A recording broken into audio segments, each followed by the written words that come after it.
So specificity is related to the principle of specific adaptation to imposed demands, which means that every training stress in the body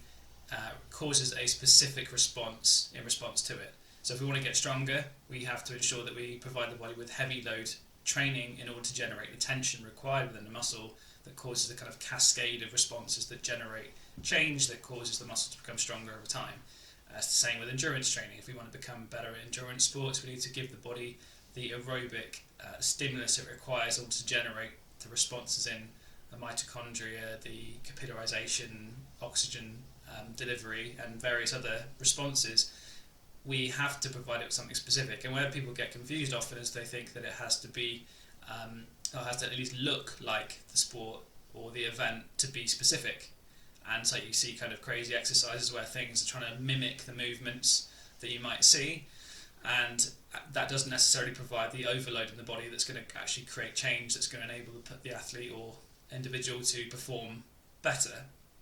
So in order to really improve performance, we have to overload specific characteristics that enable the athlete to perform better and give them the physical performance potential to improve, rather than making it simply look like the event.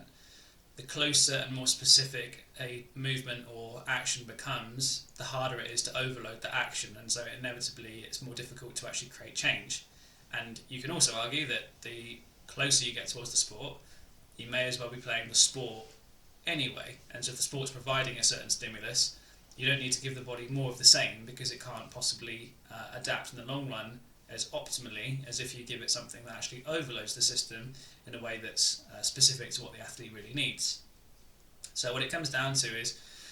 having a clear understanding of what adaptation you're trying to create in the body, as opposed to starting with an exercise that you quite like, that you think looks specific to an event, or that you think has some sort of similarities with the movement characteristics.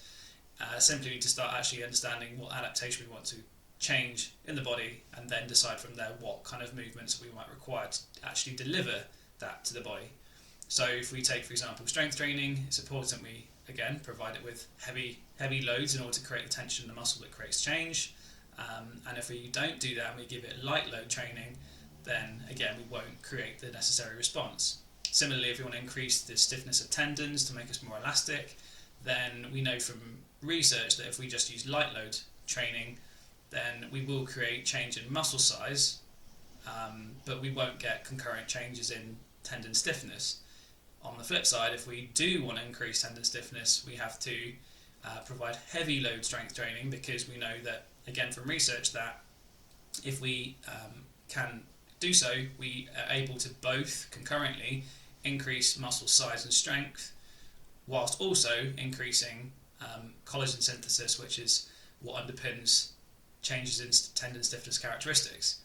So having that really clear understanding again of what it is we're trying to achieve is vital, because that then allows us to understand what loading parameters will enable the change in the muscle or the tendon or whatever tissue it is we're trying to change that's going to lead to the optimal outcome.